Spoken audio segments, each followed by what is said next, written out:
Are we all ready to go? Believe Oh, so. somebody already turned on the video. Can't see shit.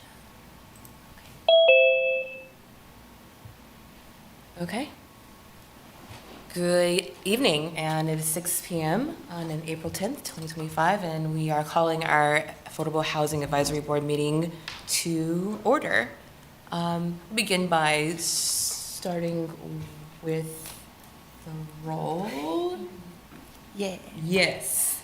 Should be very used to this. We are going to take the roll. I'll go into the order that it's listed here. And see if Mark Bueller, if you're here, say present. Aye.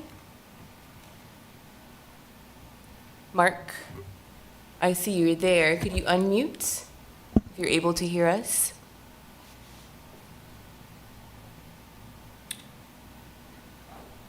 Okay, I'm going to continue. Monty Sokab, are you here? Are you able to hear us audibly and come through?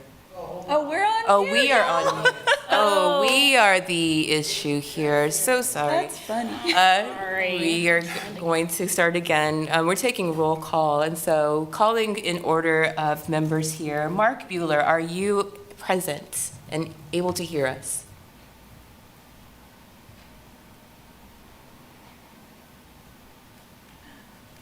Mark Bueller, I see that you're present, but I'm going to go forward. Andrew Gallagher. Present. Mariel Fierro. Present. Yes, Christina Gentry here. Elizabeth O'Neill. Elizabeth O'Neill is not here with us today. Donnavan Dillon. Present. Welcome. Monty Sokab, are you here? Can you hear us?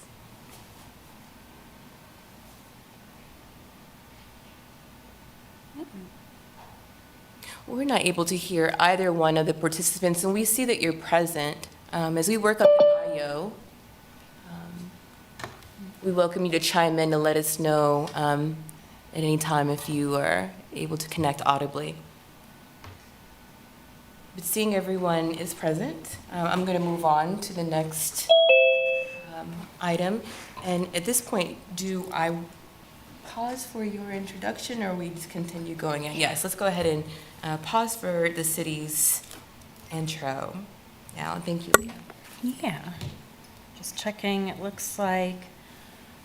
Oh, this is Leah Rosalind, Affordable Housing Administrator. I just got a text from Monty saying that their audio and video is turned off, so I apologize. I'm not Right on sure. the side next to their name and see if you can, Yeah. oh, it just says to ask to unmute. Oh, right.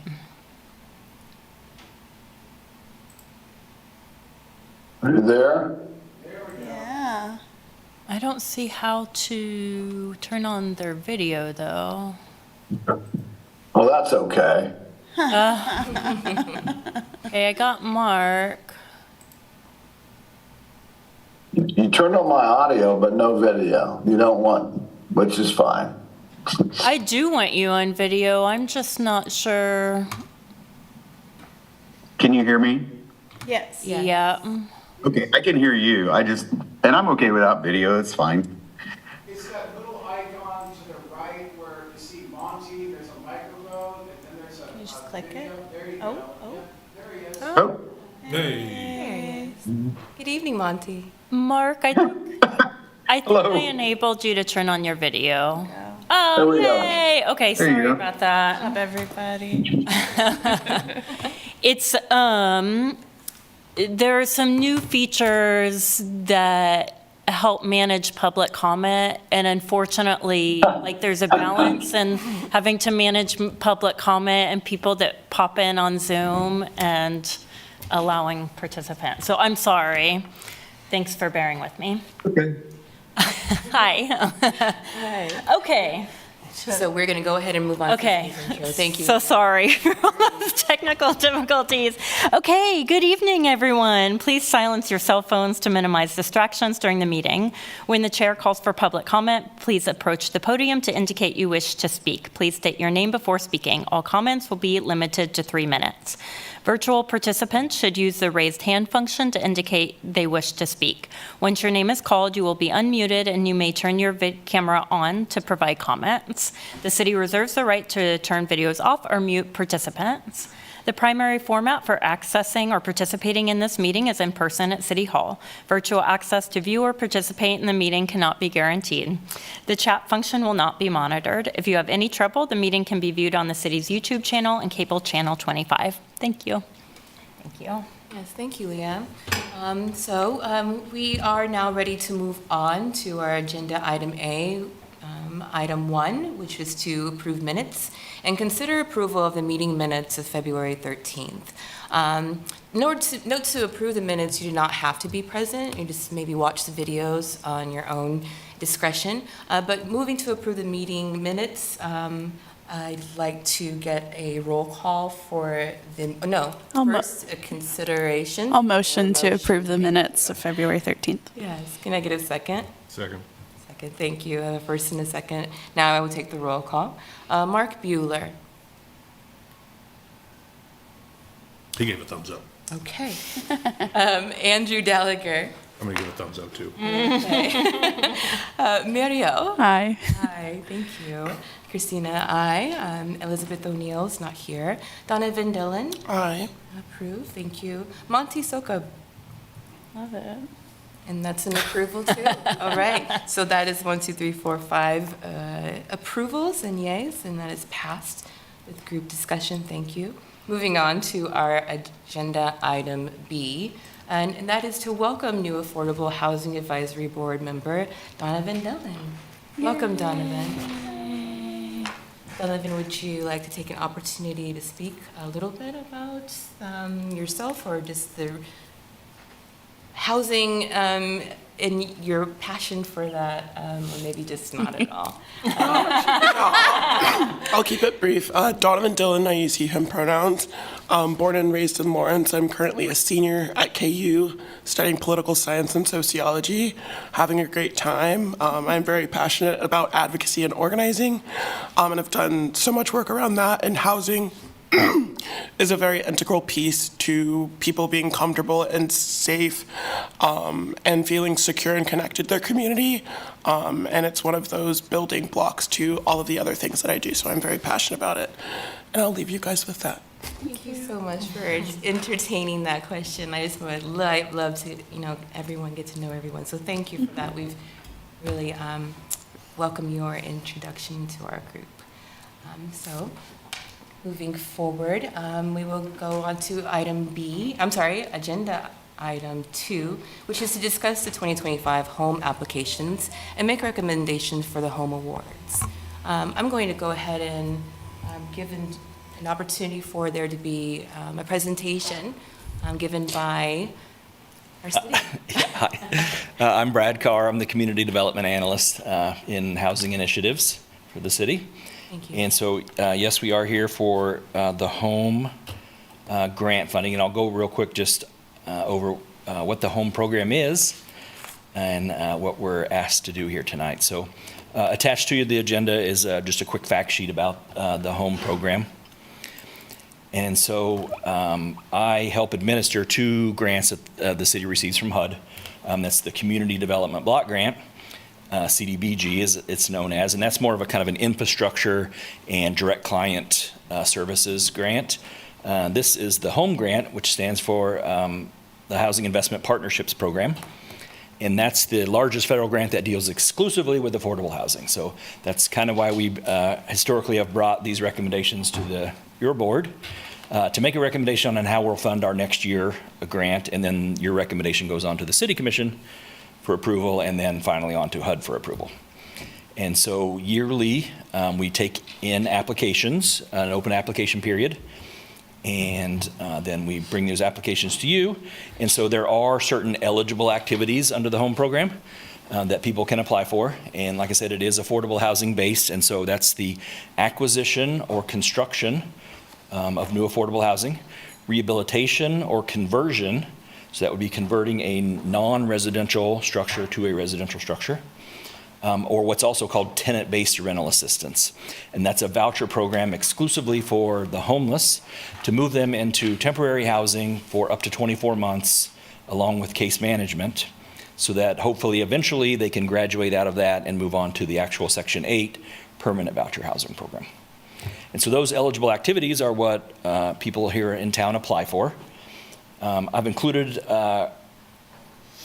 some other just information in that home facts. Every dollar that we put into an actual building unit, HUD puts a period of affordability that has to remain affordable. And so depending on how much that is, up to $15,000 if we put into a house for 5 years, we have to monitor that house and make sure that a low-income person owner occupies that property. And if we put in more than $15,000 up to $40,000, that 10 years now we have to monitor that. And over $40,000 it moves to 15 years. And this is for homeowner housing. On the rental side, any amount we put, $1, $100,000, it's always 20 years of affordability. So HUD locks in that those time periods, that property has to stay affordable. If it's not, the money has to be paid back to HUD. The project is declared ineligible. Locally, we do have a land trust program that a lot of our home projects go into, and so that extends that period of affordability permanent. But on the HUD side, HUD is only worried about those years associated with the number of dollars that we put into it. But after those number of years expires, that's where our land trust kicks in and takes over the monitoring of the program. I have also included what our current income for Lawrence is for income eligibility for these programs.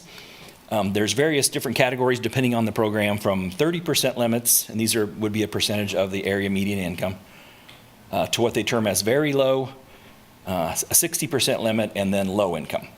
That equates to, low income equates to the CDBG program, which would be 80% of the area median income. And so you can see the household sizes, that's the maximum the amount they could earn currently in Lawrence to qualify for one of the either home ownership or rental programs. TBRA uses those lower limits that we're looking at, since that exclusively is designed program for the homeless. So let me go back to our agenda here. This year,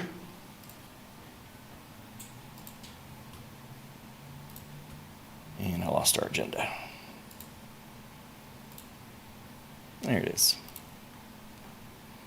This year, we put out the open application period started at the end of December, and they had till the end of January to submit applications to us. We did receive 3 applications, one from the Lawrence Douglas County Housing Authority, and that's for that TBRA program, tenant-based rental assistance, that voucher program, and then 2 from tenants to homeowners. And I'll speak about those particularly. Tenants to homeowners is what's termed, they're a HUD-qualified community housing development organization. HUD uses lots of acronyms. That's CHODO, that's what they call that. And that CHODO is a nonprofit organization that meets certain specific HUD guidelines, their legal status, their organizational chart, the board member makeup has to have a certain number of low-income people or representing low-income areas, and then they have to have a defined area that they're working in. And so once they meet all those classifications, they can be termed a CHODO, and so any nonprofit can apply to be one of those. Currently in Lawrence, we only have one, and that's tenants to homeowners. And once they meet that status, then 15% of every year's of our base grant is automatically set aside, they call those set-aside project funds, to go to those CHODOs. Since we only have one, we're required to give that full 15% right now to tenants to homeowners. That's the minimum you have to give them, at least 15%. You're allowed to award them more based on their application and how you grade their application. Also, as a CHODO, they're allowed to apply for operating funds. And so that helps their day-to-day operations in order to produce these units on the ground. And we're allowed to award them up to a maximum, instead of the minimum this time, a maximum of 5% of our estimated grant. And so if we do the math quickly on those, we'll start out at we're estimating that we're going to get from HUD this year $430,000. Last year we got $437,000. You take out 43%, 10% goes out to administration of the program by the city. And so that leaves us with, and then we also took in program income from last year of a little over $1,600. Program income is from past programs that we did years ago in the city before even the land trust existed, the HOOT program. And so the city held mortgages on the houses that were built back then. And so as somebody retires one of those mortgages, there's often payments due back to the city, depending on the schedule that was created in the mortgage. And so last year we received a little over $1,600. So take out the admin, add that program income. We're estimating that we'll get $388,639 to allocate to these applications that we've received. Oh, go ahead, sure. Real quick, so the 15% that goes to tenants and homeowners, has that already been distributed to them, or is that coming out of the 388? Yeah, that will have to come out of that 388. And I've done some little quick math here on the spreadsheet to show you what that required minimum would be based on our estimates. And so one caveat here is we are working with estimated dollars. Congress has not told HUD yet how much they're getting. HUD has not yet told the entitlement cities how much they're getting. So that's why we're going close to what we got last year, that 430. So if we go back to those required minimum and maximums, off of that base 430,000 is what those have to be calculated off of. The minimum 15% that you would have to give to the CHOTO would be 64,500. And so I've kind of signified that here in this chart. Hopefully you can see that. And then as far as the operating funds, if you were to award the maximum, that would be $21,500. In their application, tenants and homeowners did their estimate, and so they requested 25. Right now, the maximum you would be able to award them would be $21,500, 5% of that $430,000. So, and then the Housing Authority requested $300,000 for their tenant-based rental assistance. So, as you can see, you total those up. We've had requests of $489,500, and we only have $388,639 to recommend allocations this evening. So that's where you guys come in. And so along, also on the agenda and the packets that we sent to you, there is a matrix to help you kind of think through and rate these applications. It is just a tool. It's not the be-all, end-all, this application scored higher, we have to fund them more. It's just more of a conversation, especially since we have new members to the board that might not be familiar with either these applicants or the home structure, these maximum and minimums that you're required. And so that matrix just kind of goes through past history, how they spent their funds if they received them in the past. It goes through some how much of the project that they're proposing is of their entire budget and how much they're asking of the federal funds of that project's budget. And then they're kind of graded on a scale from 1 to 10 where that is. And so those two questions staff filled in administratively since we know how they spent their past funds. And then I just did the quick math of their project budget and scored it accordingly. And so that's why when you receive those matrix, there's two of the classifications were already filled in. And so I don't know, did we see if anybody, I see Galal's on, and I don't know if we ever saw anybody from tenants to homeowners log on, but so I'm here to answer any, obviously, administrative questions. I can also answer some of their application questions. If you have some specifically for the Housing Authority, Galal is on, and he would be able to answer them more. Other than that, open it up to you guys to discuss amongst yourselves how you would like to award this $388,639. Okay. Before we move forward,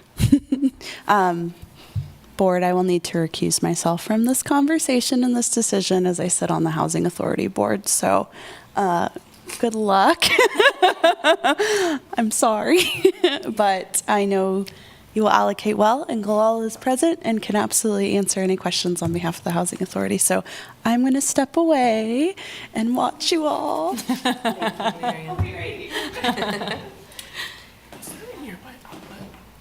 I do have a quick question for Galal, actually. In the application, it had mentioned that there was a pretty significant increase in applicants this year versus last year. And then it described how after the 2-year period, those applicants would transition onto permanent housing vouchers. But I feel like maybe I'm misunderstanding something in there, because also in your application, you mentioned that the quantity of permanent housing vouchers that were available was static, which makes me worried that a portion of the increased applications for the temporary voucher, once they receive that after 24 months, there won't be a voucher available for them to transition into a permanence of affordable housing vouchers, since those have grown statically. They're static. Am I misunderstanding? No, I think you're hitting a point that the housing authority is kind of facing, and we've been discussing with our community partners about how large of a transitional housing program can we operate with the idea that they receive a permanent voucher at the end of it. And the housing authorities come to terms right now that we are at our limit in terms of we're able to cycle about 30 to 40 transitional housing vouchers on a yearly basis. That allows us to continue to comfortably also offer households off our wait list, our general waiting list. And so the funds that from the home funds typically are housing 15 to 20 households, and the remaining vouchers are either LDCHA created transitional vouchers or vouchers that are also like the New Horizon voucher, which is also funded through the city and the county. And so we've requested to kind of maintain offering the average number of vouchers that we would be able to cycle into a permanent voucher. And yes, the number of applicants has tremendously grown. We actually did just close our city transitional housing waiting list after much consideration. We have over 100 households on that waiting list. And if we are going to continue to serve at 15 to 20 a year, that means these households who are facing homelessness are looking at a 4-year wait. So we are in a tight spot, but we are asking for the funds to continue the program at its maximum currently. So thank you for the clarification. And just to further clarify, the amount of funds that you're asking for is enough to provide the temporary voucher for the amount of households that would be able to transition into a permanent spot, but not above that. Is that right? Correct. Okay, thank you. Correct. Yes. Understood. Thank you. No problem. Thank you, Andrew. Are there questions from the board as it relates to the matrix or any of the numbers and the amounts that we're looking at? I'd like to pull that up too, just to get an understanding. Yeah, to get an understanding if everyone I know that had a chance to by 5 o'clock was to submit their recommendations. But can we pull that up and see if we could talk about the recommendations, and if there were questions coming from the board members while we have Galal and others here, we open up that discussion too. Looks like Brad's going to open up that spreadsheet and Okay. read it from the podium.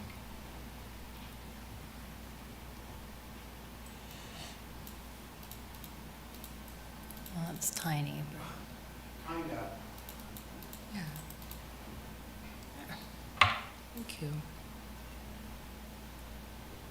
We'll have to do some scrolling here, side to side, up and down to fit it all in, but Yeah. So speaking of, and we'll continue, I think it's, thank you, Andrew, for starting the discussion on the home grant for the Lawrence Douglas Housing Authority. Because I'm going to say that looking at the matrix here, the sustainability for me, which is going to influence my recommendation and maybe others here too, but the sustainability was scored at a 0 for me due to the item line number 10 in the scoring matrix, which talked about, let's see if we can scroll up to item number 10, the diversification of funds. So if we were to also scroll over to the city's score, it was a, let's see, a 10, or the city has a 0 in that. Yeah. Yeah, could we talk a little bit about that? Sure. So that rating is on the percentage of the project, of the federal funds that they're asking compared to the percentage of the total project costs. And so in that fact sheet, part of the city policies and priorities, one of the priorities that the city has said is like, we'd like to see matching fund, some leveraging of those funds. This program isn't really designed to have leveraging funds. And so this is one of those cases where the matrix isn't the end all be all. We're kind of using it as that tool because they can't bring in other federal funds. The Housing Authority can't go out and fundraise to put into this project. So the federal funds that they get from us, the only thing they can match it with is their time and effort, their personal salaries that they have to pay to administrate the project. So that's why the 93% of their project budget is coming from these funds, and then they're putting in 7% because they can't leverage those other outside funds in that. So they do get a 0 in that, but that's kind of why we say this is just a tool to help you guys talk through the situations and the applications. It's never going to be apples to apples because of those voucher to housing units on the ground comparisons. Thank you for that clarity. That does a lot to help my recommendation as well. Are there other conversations about the matrix and/or your scoring from the group that would consider the Housing Authority application as a conversation?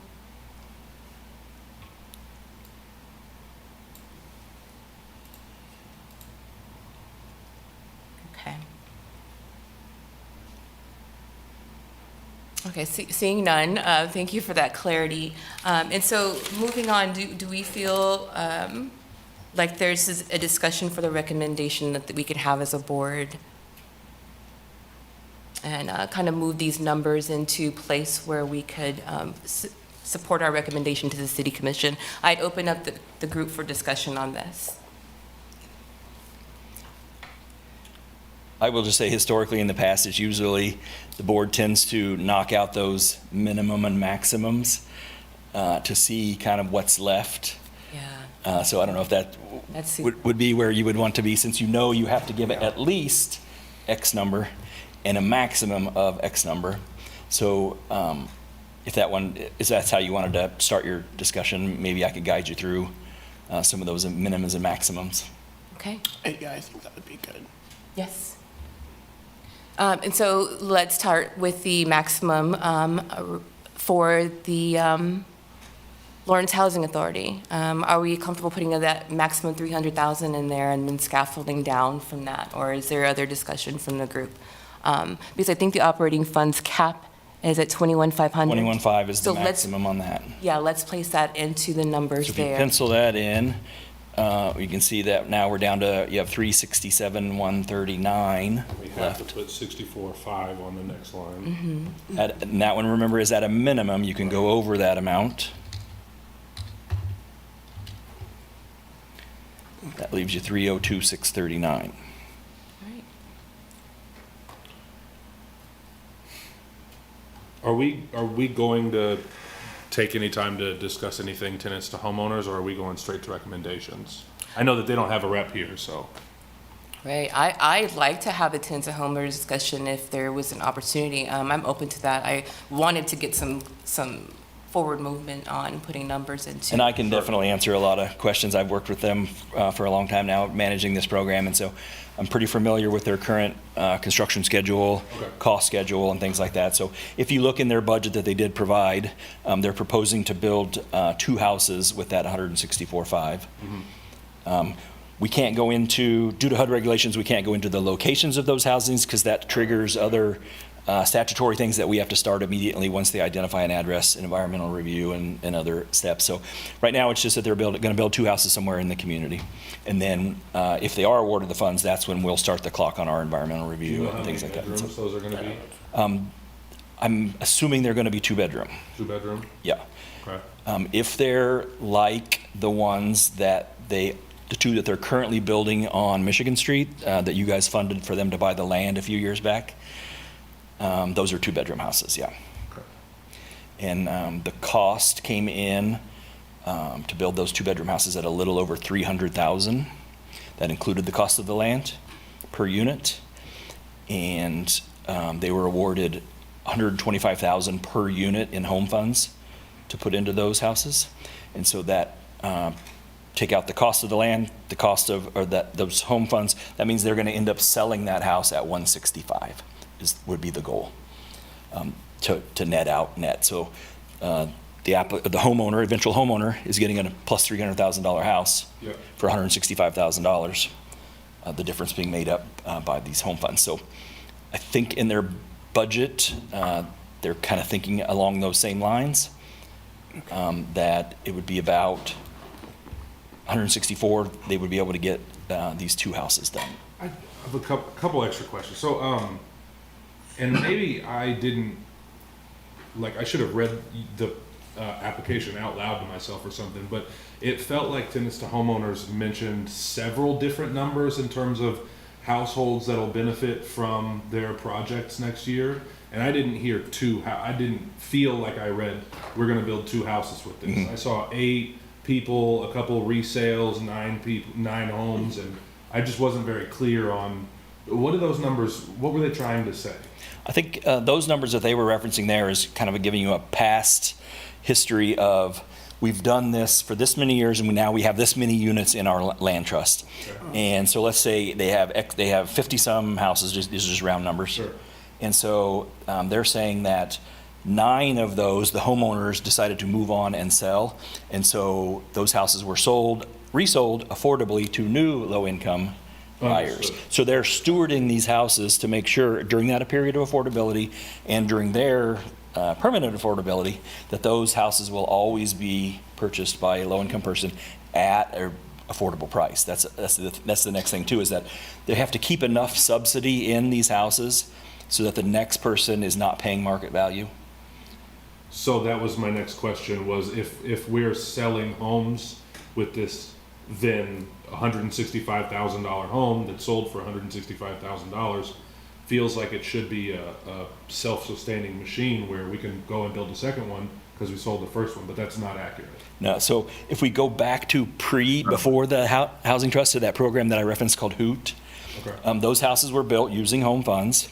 There was no didn't have a land trust at that time, and so people sold them on the open market. Huh. Those houses are no longer affordable in our community. And they made and they took off, yeah. So with the creation of the land trust, and then HUD changed their regulations, we use what's called a resale policy, and this has to be approved by HUD. We have to submit it to them every year for them to review. And so the resale policy says that by the homeowner receiving these funds and getting this house at a discounted price, they're agreeing to future things, and those future things are, they understand the next person has to be low income. They also understand that to make that affordable, they can only take so much of the profit. And so we use the housing price index to see from the day they bought it to the day they sold it, what the market appreciation of that house was, and they get a percentage of that back. It's like 80? No, they only get 25%. Okay. Yeah, that leaves the other 75% still in the house so that the next person can buy it 75 or whatever that dollar amount works out to, less than what they could sell it if it was sold on the open market. Okay. Gotcha. Thank you. Thank you for that clarity. And Monty, I see your hands raised. Okay. I might just suggest that for Douglas County Housing Authority, we pencil in 240 and look at what that does leave for the tenants to homeowners. I know we have the 64, but that would make that 126 for the houses, not 164.5, but 126 something. If we took the 62 and put it, we do the quick, which seems to be a reasonable, to me, looks like a reasonable way to, if for nothing else, and maybe this isn't great logic, to split the shortage. So based on those penciled in numbers, 240 for the housing authority, that would leave minus the 21,500 for operating funds. That would leave 127, 139 for their set-aside project funds. Do we know how? Yeah, and I think and I'll be quiet after this. I think, you know, the tenants to homeowner program, they're going to take whatever subsidy we give them and make the most of it. And I think the same thing at Lawrence Douglas County Housing Authority. I mean, if we go back to what we funded last year, I think we funded 255 or 56 for tenant-based rental assistance.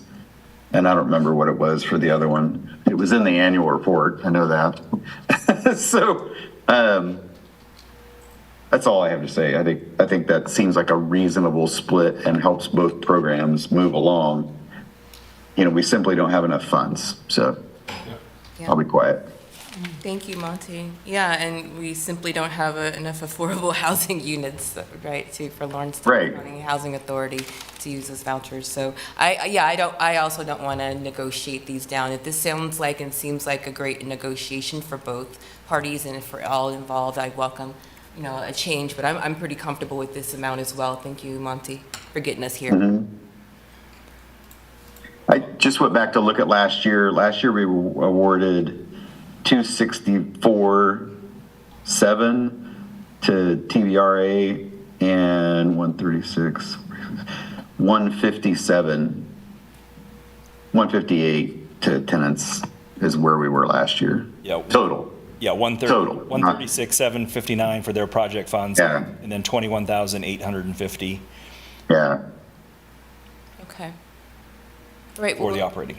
Yeah, sorry, I don't want to move us to a solution and a standing, but this looks good. I think as a group, we can agree to recommend this. I do have one question though, for tenants and homeowners, and I don't know if this can be answered, but I do note that there was a HUD timeline triggers and protocols for environmental review attached to their application that talks specifically why it's important to note the location of the projects, or they don't have locations for projects, and an explanation as to why. Is there any way that there could be, other than the, you know, Michigan that comes out of the blue, where we can get these notices of available sites and locations so that they can begin building? Is there any way to get a longer an understanding or something well before that happens? What I'm thinking of too is because the site location for the affordable housing projects significantly impacts the surrounding community. It includes diversification. It strategically can reduce segregation. And I myself was a person who was utilizing a voucher, and my voucher was able to move my family into a great zip code. And that makes a total difference, the way that we access resources. We were able to transfer ourselves to the schools and all of those things. So I'm curious about the time where we are aware of when these project sites will launch for tenants and homeowners, and if we're given a lot of time or understanding of even where they can be strategically located, so they could be more of a strategy to put site locations spread out throughout the city. Sure. So environmental review, HUD's environmental review really causes a backup to development. Yeah. And it's a burden too. And so I'll go through some of the scenarios of that. So let's say a developer in town is awarded funds and wants to buy a lot. Okay, so they would contact city staff, and after they've been awarded the funds, and they would say, we're interested in purchasing this lot right here. So that starts the clock for us right there. So nothing can happen on that ground.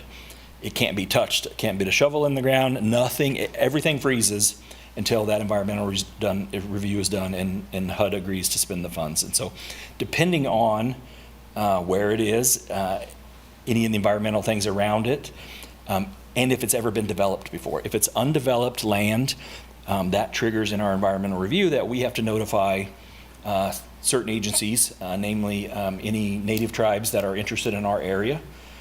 And they have 30 days to comment on the project that we're proposing to build on that lot. And they also can request an archaeological study to be done, actual digging to see if there's anything there of interest to their tribe. And so that adds a significant timeline to be able to complete that study.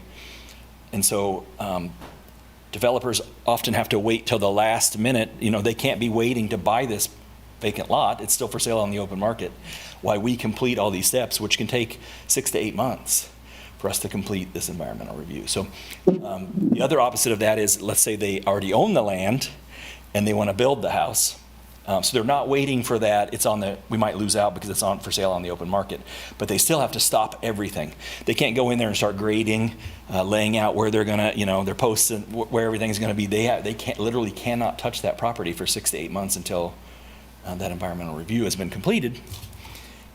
So developers have to understand that to work within those frameworks, these things are triggered as soon as they identify a property. Okay. Could they mention the zip code that they were looking at or anything like that? Zip codes, yeah, that's fine. It's that actual address, the actual plot that triggers us to have to start. If they find a big enough lot that can put multiple houses on it, even though they're not going to build them all at once, it might take them 4 or 5 years, up to 5 years, that environmental review would last. Mm-hmm. So we can do an environmental review that tells HUD that they're eventually going to build 7 houses on this lot. It's going to take them a while, but they're going to build 7 houses. And so then we wouldn't have to do an environmental review each time they start construction. We just have to go back and update that review in case anything has changed. There's a new leaking underground storage tank that was identified from a gas station down the street that is now causing environmental issues that we would have to address. There was a new above ground propane tank put in that we have to calculate the blast radius. It's a smaller review. If we can do that big review up front for multiple houses, if they can buy a big enough plot of land. But when you're buying those single individual houses, it really puts them in a backlog that they have to sit there and watch that land go undeveloped while we're doing our work. Understood. Yeah, thank you for that clarity. Okay. Any more discussion from the board? No? Okay. If not, do we go through a roll call to go through the recommendations? Needs to make a motion. Okay, Motion yes. to approve. Motion to approve. Okay. I've got a motion to approve. Do we need to Then kind we of? need a second. A second. A second. All right, we've got a motion and a second. I will take roll. Mark Bueller. Yes. Okay, Andrew Gallagher. Yes. Okay, Mary Fearless excused herself. Christina Gentry, I approve. Elizabeth O'Neill's not here. Donnavan Dillon. I approve. And Monty Soko. Yes. Okay, it has been motioned and approved. 1, 2, 3, 4, 5, and approval. All right. Well, yeah, thank you very much for you guys' work on this. Our next step is we prepare what's called an annual action plan, which details current market conditions in our community and how we're proposing to use our funds, both CDBG and home. That report's going to come out to the public on April 18th. It will be published, and that'll have your recommendations for these funding levels in there. We'll go to the City Commission, scheduled right now tentatively for May 6th, and we'll hold what's called a public hearing where we're announcing to the public, these are the recommendations, this is what we're recommending to spend the money on. The public then has 30 days to review those and make public comments. We'll come back to the City Commission after 30 days for their final approval, and then it's sent on to HUD. So thank you very much. Thank you very much. Thanks, Brad. And thanks, Kalal, if you're still there. Thanks, Chief. Yes. Thank you to our online folks. You're welcome. Okay, thank you all. Moving on to agenda item under B is number 3, receive and approve the 2024 Affordable Housing Advisory Board Annual Report. And yes, we'll just go ahead and have that pulled up. It looks great. Thanks, Leah. Yeah. Leah, did you want to speak on that report? Yes, please. Thank you. So I did receive some feedback via email from Monty with some suggested changes. I did make most of those suggested changes. They were mostly like typos and grammatical errors. So thank you, Monty, for your review. Okay. Other than that, I'm happy to go through it if the board would like for me to review it, or if you have any items that you'd like to discuss, or you can move right into approval, however you want to take it. Yeah, I think all of us had a great time, a couple of days to review all of the information that you sent to us. Thank you, Leah, including the board report, or the annual report, rather. Are there any additional questions or edits needing made by this board about the report? Yeah, I just think it was great. I feel like it was very detailed. It took a novice. I mean, I could just open this report and not know anything about the Housing Advisory Board and get very informed with this information. So thank you for that. Yeah, thanks for that feedback. Okay. I do note that you had talked about some feedback on. Nope, it's not to the next item, and so we're going to approve. I'll move to approve the 2024 Affordable Housing Annual Report. Do we need to make a motion to do that? Can someone make a motion to approve the report? Sure. Move to approve our 2024 annual report. Can I get a second, please? Second. Thank you. The first and a second, and we'll go through the board members again in order. Mark Bueller. Aye. Andrew Gallagher. Approve. Thank you. Marielle. Aye. Okay. Christina, I approve as well. Donnavan. Aye. And Monty Sokup. Approve. Awesome. Thank you all. What a great report. So that concludes that. We have everyone approved. And let's go ahead and move on to our another agenda item. Agenda item 4 would be to receive the 2024 Affordable Housing Trust Fund year-end reports. So we will receive the report and provide feedback as appropriate. No formal action We don't is have to needed. approve this. May I make a couple comments? Yes, please. Thank you. So just some context for these year-end reports and versus what's in the annual report. So the annual report, I just synthesized what the grantees include in their year-end report. They're not the full reports as submitted by the grantees. These grantee year-end reports that I have pulled up are the full reports that they submitted. I don't change anything in terms of like if they have typos, grammatical errors, exactly how they describe their project and their accomplishments. It's verbatim how they are submitted. You'll notice that while the majority of the projects were funded through 2024 trust funds, we do have some projects like going back to 2022 awards just because of the amount of time it takes for development. In fact, that Michigan project is still being reported on and still being worked on. So you'll see multiple years in the year-end reports. But if the board, if you all do have any comments or feedback that you want to get back to the grantees or would like more information, then I'm happy to take that. So thank you. Thank you.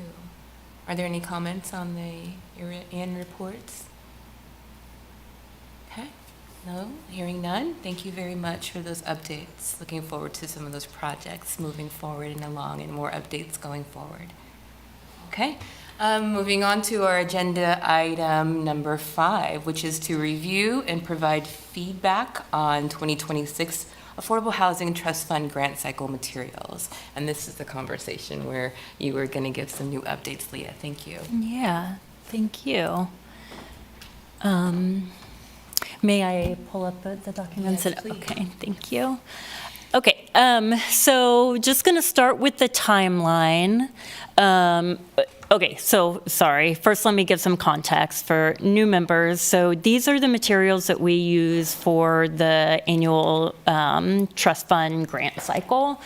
And so this month, the AHAB will have an opportunity to look at the first draft, provide any feedback, let me know any changes that you want to make. And it can be, you know, really it can be small changes, or if there can be substantive changes that, that may be needed as well. And then I'll use the next few weeks to make those changes that you all want. And then we'll see this item again next month. Ideally, if everything's okay, then you all will give your final approval next month, and then we will be in accordance with the proposed timeline that I'll bring up here.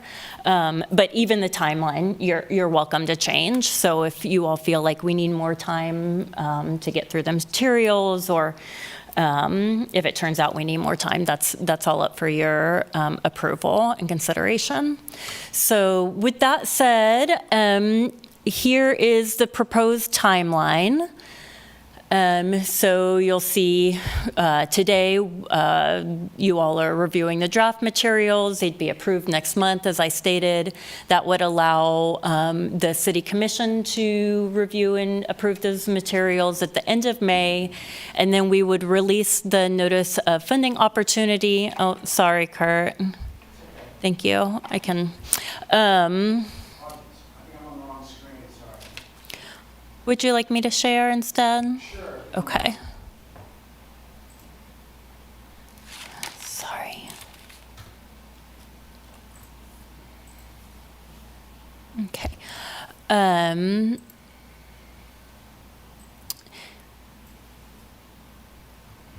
A value and priority of the AHAB in the past has been to allow as much possible notice time for grantees to consider projects and have the opportunity to submit applications. And every year we've tried to extend that a little more. This year, according to this timeline, it would be extended by a month. In the past few years, we've released a NOFO in July. This year, we have it timelined for June. So that could buy us some wiggle room if we need more time to prepare. And then throughout the rest of the summer, July, August, staff, myself would have pre-application meetings with any interested applicants. The applications would be due September 1st. Then the AHAB would receive applicant presentations and discuss those applications in August, make the final decision in November. Then it goes to the commission for approval in December, and that allows the grant year to start in January 2026. So you can see how it takes like half a year for us to move through this process. Yeah.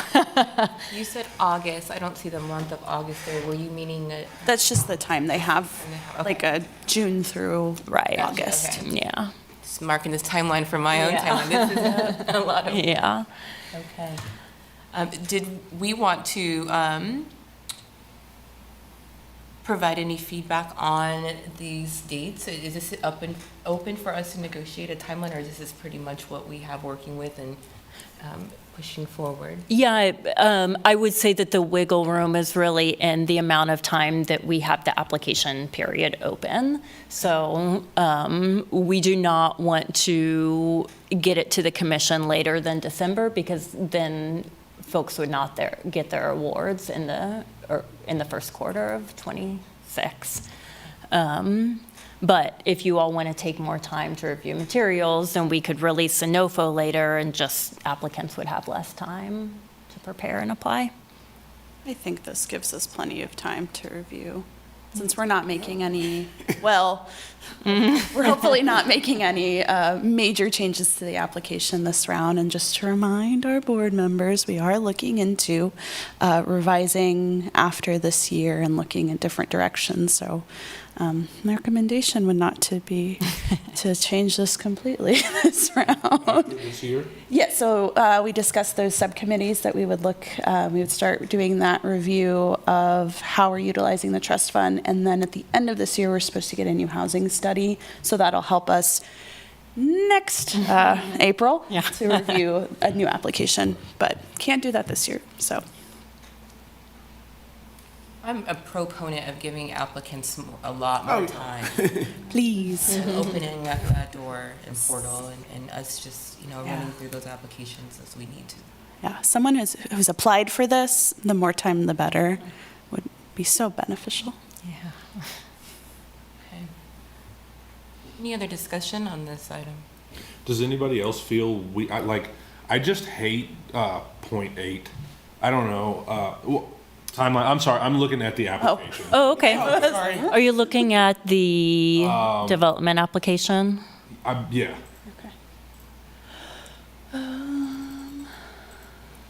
No. I'm looking at the The NOFO? 2026 Affordable Housing Trust Fund application. The community. Am I just on the whole wrong page? I swear I'm smart. I swear. Is it? There's lots of things with like the same name, so. Right above the NOFO. Okay, above the Notice of fund. Yep. Oh, yeah, the development, yeah. point. Oh, it's just got a blue color page. All right, cool. Yeah, number eight just kind of always left me a little confused. Like, how do you develop affordable housing that's specifically purposed for people of color or recently released from incarceration? That just wound up being a great way to check boxes and earn points. But I'm not saying we shouldn't make sure that we have things available for them, but how do we prioritize a demographic other than like we built wider doors because we want people with a wheelchair to be able to access this home? Everything else just feels like, I don't know the right word, but I just don't like the way it feels. We could do that next year if we need to. Yeah, and I guess just a couple points of clarity. So the intent is that, exactly as you said, that it's being developed for that population, not like, oh, anybody can come live here. An example would be last year we funded Del Mar Place, which is a senior affordable housing development. Sure. So the priority population are low-income seniors. I did provide, it's very little clarity, but this please mark only populations that the project is being specifically designed to serve, because in the past, developers have like checked all because they People can can't live here. discriminate. Right. Sure. Yeah. I think everybody would feel a little weird if we made an apartment complex that was designed for recently incarcerated individuals or people of color. Like, that just doesn't feel good at all. Yeah, I think a way to think about this, because typically with development, if it's a private developer, they're looking at probably a LIHTC project, so a low-income tax credit, Right. which only requires them to provide a portion, if it was like a multi-unit, a portion of it to be considered affordable. So I think because the previous board introduced the need to talk about equity more in these projects, and because we don't have really an application that says divide these two, are you pragmatic or are you developer? It's one. It was really hard to be like, how do we introduce these because they're part of the goal and have them in here? So I think Understood. because of that, and because we're not updating it right now. Okay. Yeah. It's not there because you're building new units. It could be you're serving the community with information, other things like that. Okay. Yeah. So I think that line of like what projects are that specifically, that gives the developer an opportunity to be like, yeah, I'm actually working with folks who have disability or folks who are seniors. So it gives them a chance to get points if they're checking all those boxes.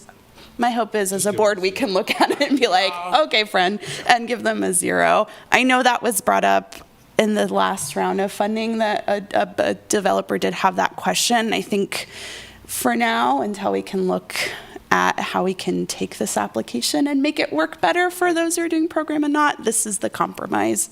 Yeah, I think I might suggest a different compromise, and that would be maybe to ask the question, does your project exclude any of these groups?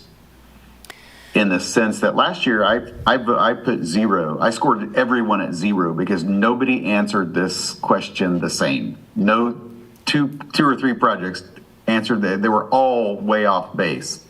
So I eliminated the question in my scoring because I couldn't make heads or tails of anything. So I really don't like this question.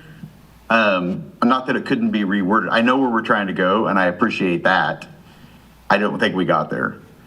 So I don't know if we there's a better way to word this. So like, do you exclude any of these groups That's a or suggestion. something like that?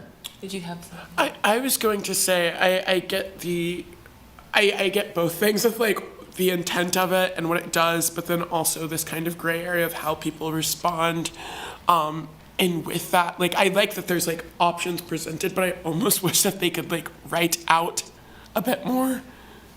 But again, if that's something we're gonna deal with. Is in the it future. possible to make the application like a short form answer? Like, say we would phrase this, target population, are you anticipating for your program or development to support a particular population, and then give examples? Yeah, so like those And would we be like s- bullets ahead of the prompt rather than check boxes. Help us understand So- how you plan to prioritize. Yeah, I guess so a couple of points for clarity. And yes, we could do that if you all would like to do that.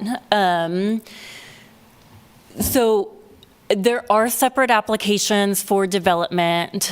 There's one additional application that's not on the agenda yet, because again, like, it just would make more sense for there to be a separate application for rehab, or for modifications. I apologize. So the target populations that are listed here are listed because those are the priority populations as identified in the A Place for Everyone plan.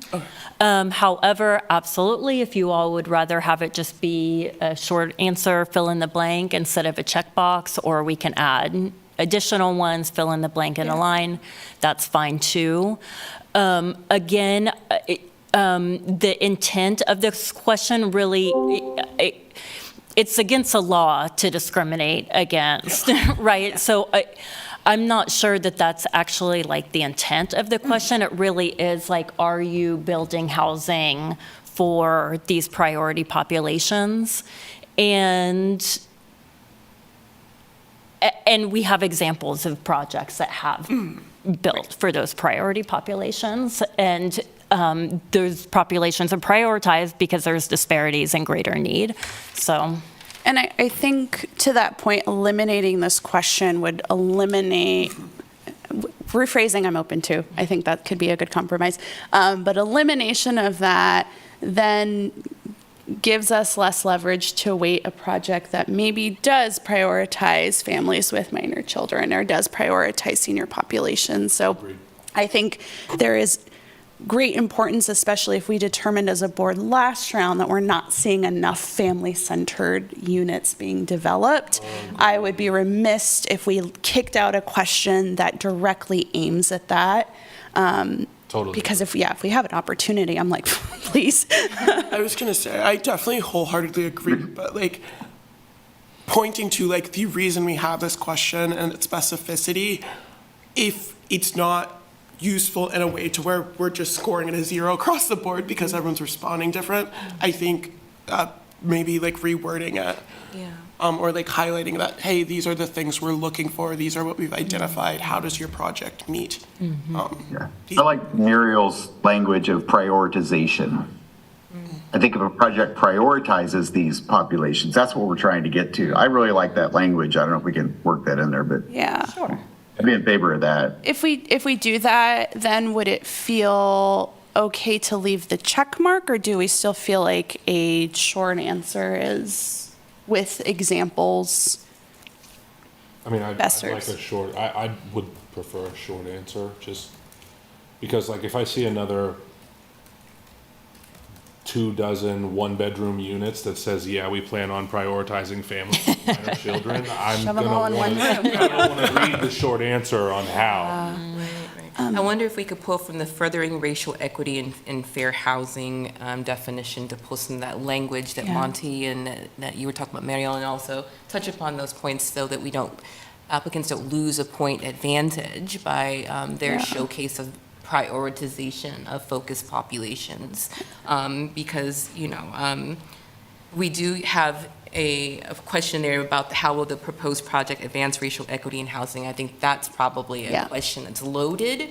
We get a copy paste of this project, we'll rely on community partners to do that work for us, right? So we've got the community engagement piece that we absolutely, as far as our goals to recognize, we've got a lot of community engagement that we are supporting as well. I think that would help that furthering that education. Sure. But if we need to reword this to make it more Yeah. clarified as to its purpose and its goal, I think we should probably maybe Yeah. work on doing that.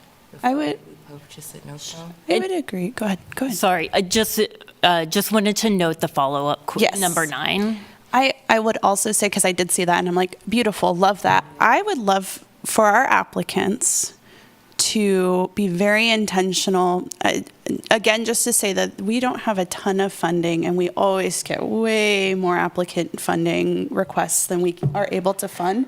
So if we can say, hey, reiterate your rationale in 7 and 8 here, that gives us a little bit more ability to weight these, even though the aim is very similar. I'm all for, like, even if you have to reword something, like, hey, I want you to emphasize in this project how you are, this is a priority for us as a body. Please tell us how you're going to center that, if that is one of the aims here. So I'm in favor of keeping it, maybe making it a short answer, utilizing that fair housing definition, and then using, what did I say, Monty? I used a brilliant word and then I forgot it. Prioritization, thank you. I was like, I said something good and immediately forgot it, which is the story of my life. So. Thanks for pointing out 9, by the way. Yeah. Do you all want to keep the list of priority populations? I think as examples, right? Okay. As like bullet points. I think it's okay. Or focused on. Okay. Would be really good. Yeah, if we could merge 8 and 9 and put, these are the priority populations, and then in 9, take a second and explain how you're going to, if you're going to, and how you're going to prioritize those populations in your project. Okay. And maybe if is one, and then how is another. Are you, and then how? Whom and what? I'm happy that we're having discussion. Thank you for bringing that bullet up, Andrew. Yeah, we made a black apartment complex. I'm like, no, we can't do that. Right, that wasn't the, that Yeah. was the. They're definitely violating. This is how I read it. I was Did like, that. I hate this question. Right, or reverse discrimination. Yeah. That, right, in the context of allocation of resource of housing, the practice of favoring individuals belonging to groups known to have been discriminated against previously, like, an example of reverse discrimination in practice would be the Fair Housing Act, right? Because it's looking at those who are the most impacted and the most affected by the less resource that they have at their availability and focusing on them. So I think this application does a good job in trying to capture that as well. Sure. Just wanted to make sure we weren't inventing green lining. I mean, I'm going to keep my mouth shut. Right, screen back on. Is there anything else, since we're on the development application, were there any other changes or comments? Sorry, I asked a question, but let me back up and just say that the primary changes that I made, so I did make a change to that question. In the notice of funding opportunity, there were some point changes related to universal design and ADA and the accessibility questions. And in the application, the primary changes that I made are formatting and separating the application. So as Mariel said, in previous years, we've had like one application with sections for different ones, and I'm going to make separate applications for each different type of project. I did have one question. Can you scroll down just a little? Down? How long will the project remain affordable? Aren't there minimums that they have to meet for those? 30-year minimum affordability. Okay. Yeah. But I guess that just feels like There's some, so like if a CLT, or community land trust, sorry, abbreviations, if they were to do a project and be awarded, they put the property into trust, and that's affordability in perpetuity. So they could be longer than. So I think it's, also thinking about weighting scoring and how long a technical property could be in affordability is important, but it can be over 30 years. Okay. Yeah, in the Place for Everyone plan, it's pretty explicit in language about increasing permanent affordable housing. So, yeah. Should I continue scrolling, or were there other? Okay. Auntie, you're muted, my friend. Just one question on that. Knowing that a Place for Everyone prioritizes permanent affordable, should we consider modifying the scoring so that scoring impact reflects that more than it is? I know it does some right now, but should that be more impactful if that's really a priority? Just a question. Can we look at this scoring? Sure. Question for And that could be in the revision too next year. But It should. that's a fairly simple change. If you know my undying determination, then yes. So this is for acquisition and development. Where is it? Length of affordability is currently 20 points out of 200.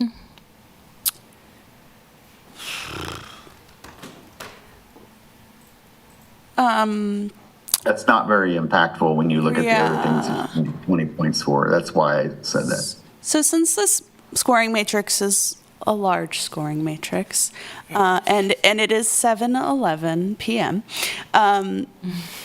I would wonder, because we don't have to make any decisions, this is draft, if the board would be open to looking specifically at weighting that particular piece to be in alignment with a Place for Everyone or not, and then make those recommendations to Leah via email.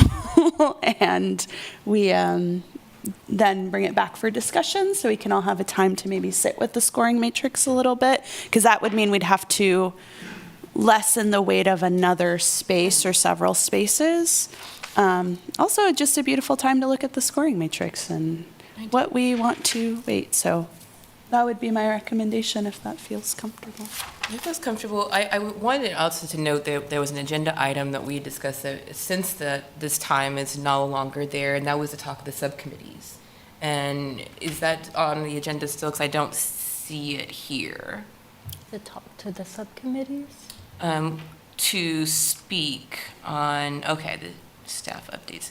Okay, is that something, because the subcommittees have just been approved by the city commission, and we were just talking about it at last meeting, but we haven't got any grounding or even meeting moving forward yet. But I'm curious if this could be a task under those subcommittees to take on, or if this is a larger group discussion.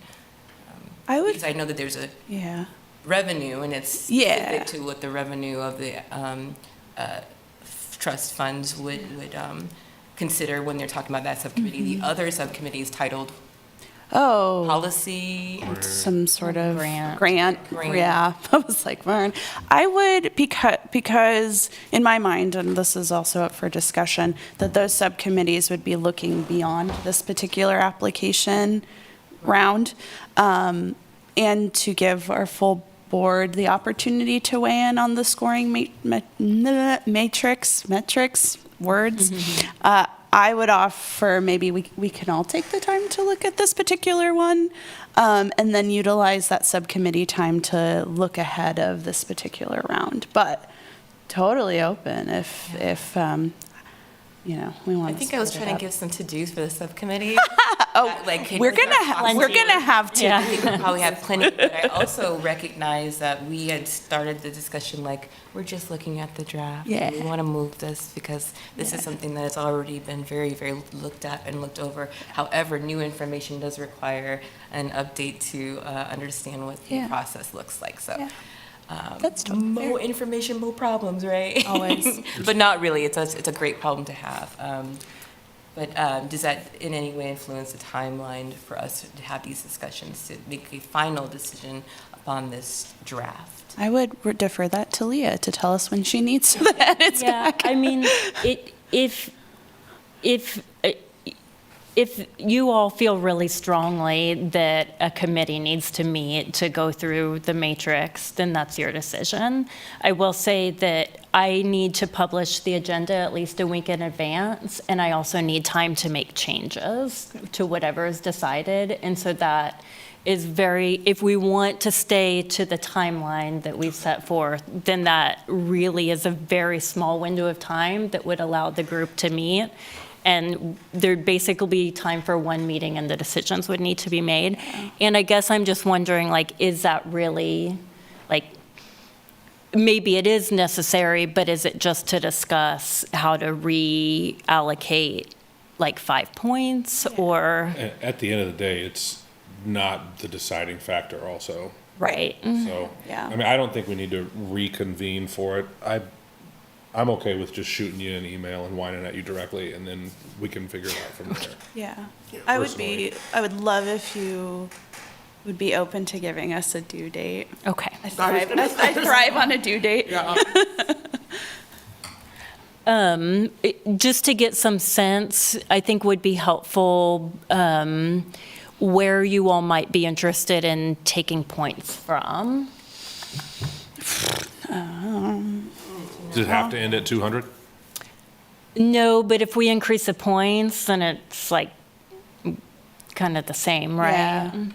Like we can increase the points for affordability, but if the overall score is higher, then it doesn't actually weigh it higher, if that makes sense. Let me go. It would weigh it higher, it just wouldn't it wouldn't negatively impact anything, it would water everything down just a little bit.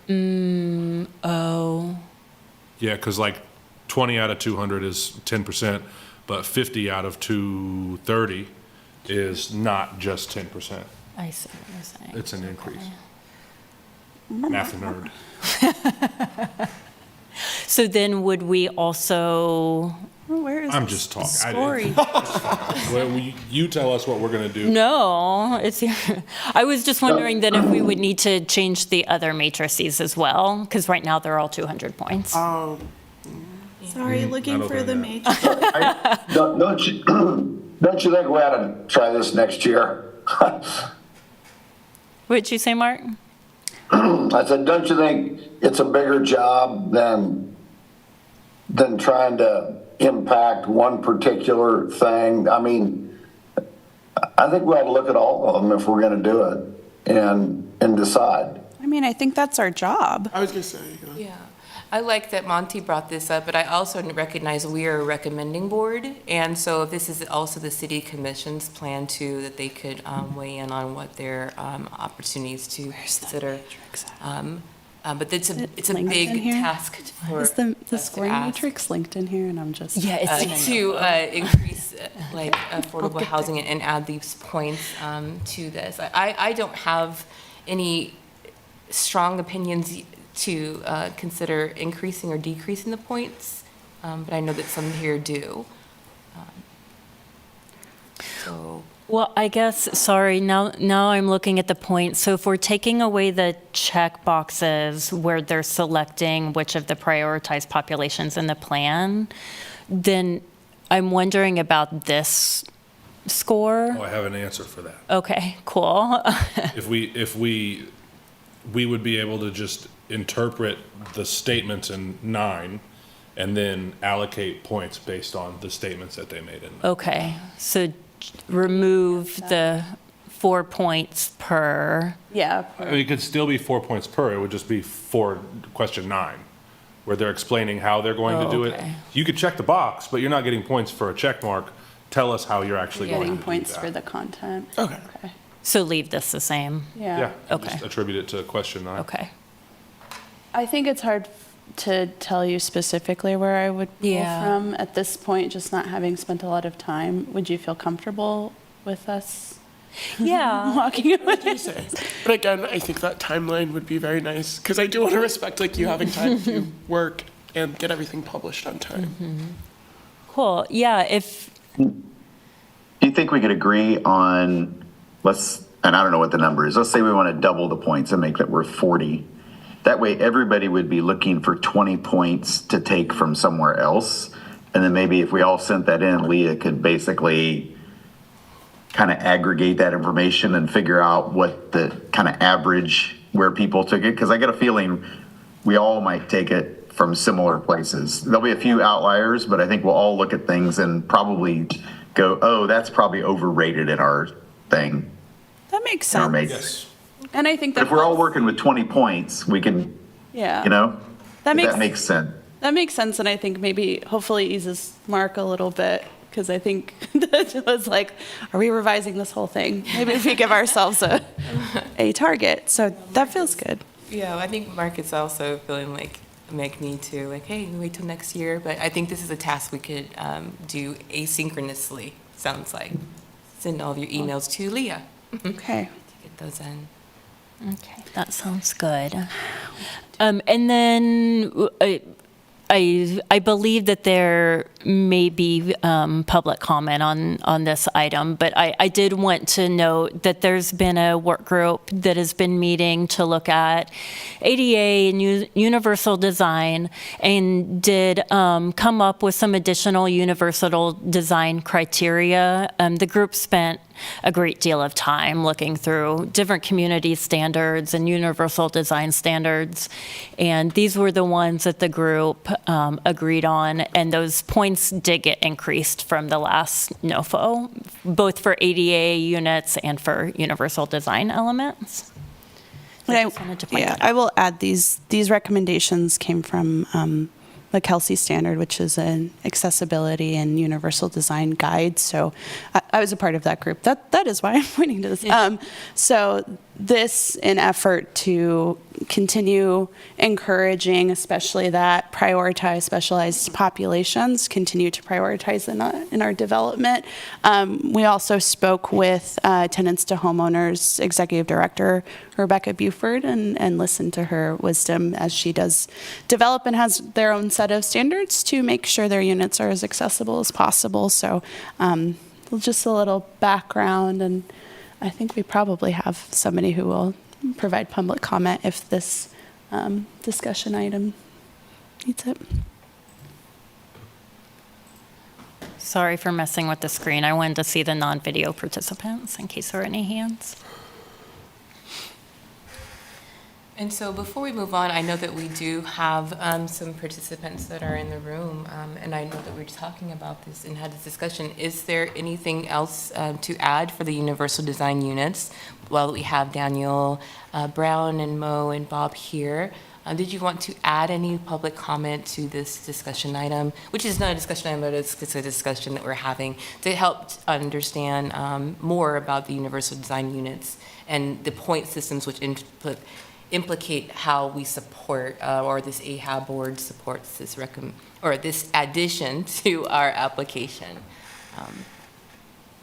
Yeah, Daniel, Mo, or Bob, did you want to make any public comment on this item?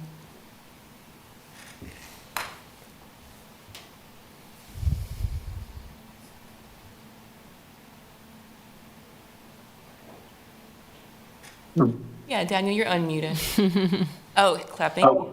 Sorry, I meant to do the hand raise. I hit the wrong thing. I Sorry like the about clapping though. that. Well, I guess I would just say that I'm, I guess, happy to answer any questions if somebody has any questions about why these things were chosen, just based on my firsthand experience with our accessible housing program and the accessibility modifications we make for folks here in Lawrence. And just that I feel like a lot of these universal design features, while they might not necessarily be terribly expensive, I think could have a pretty significant impact for folks that have disabilities. and just need some design features that would help make their units more accessible to them. And that's my comment. Thank you. Yes, thank you, Daniel. Just to note, so Daniel is I'm sorry, Daniel, if I get your title wrong, but Daniel manages the accessibility modification program through Independence, Inc. Bob is the former executive director of Independence, Inc. And Mo is a community advocate, and they have been convening and leading the group that's been meeting. Well, thank you all. I think providing feedback materials, no formal action needed. We had a great conversation. Are we comfortable moving on to the next agenda item? Do you all want to see any of the other materials, or you think you're good with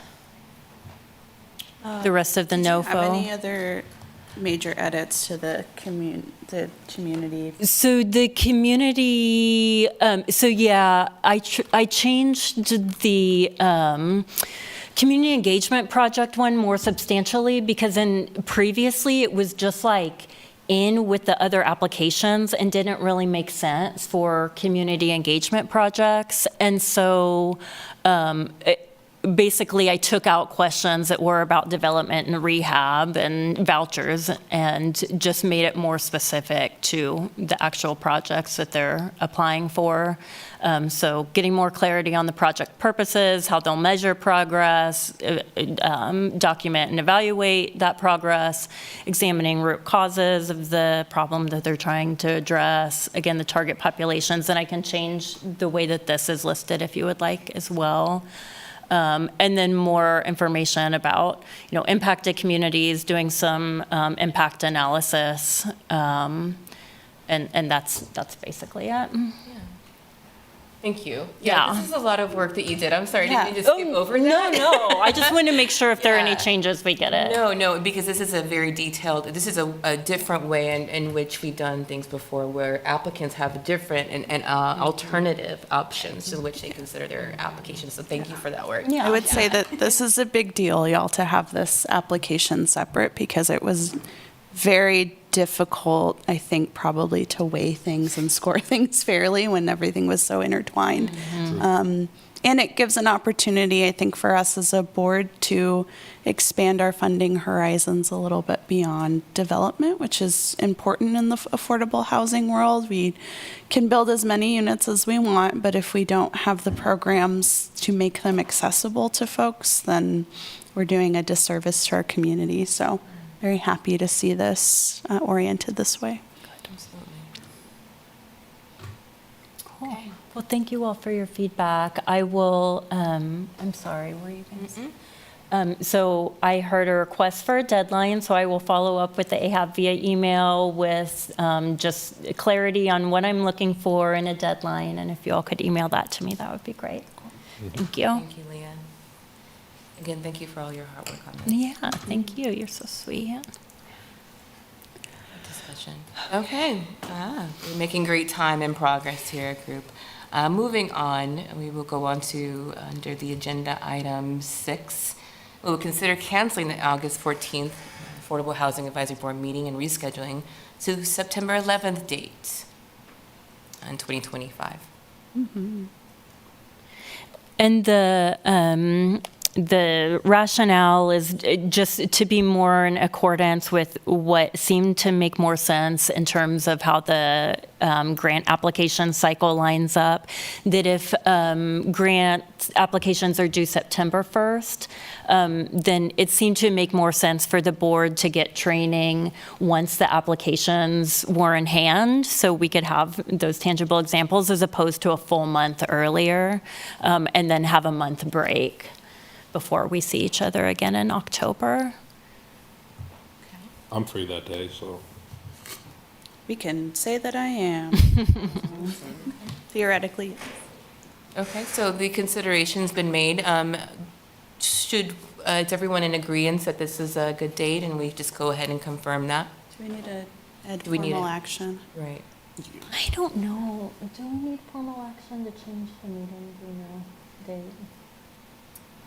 Just in case. we moved the August Let's get it done. 2025 AHAB meeting to September 11, 2025. Second. Thank you. Thanks, Monty.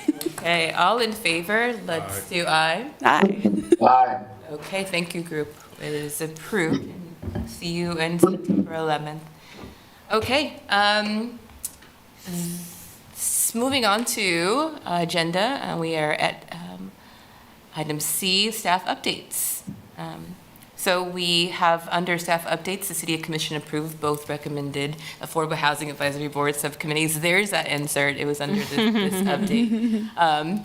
Probably because I was making sure that I'd send out some meeting invites to folks last minute. But the trust fund review, the advisory board was, the subcommittees were approved by City Commission, and the trust fund review subcommittee was one, and the actions of that committee will be to research and make recommendations for new revenue streams for the Affordable House Trust Fund.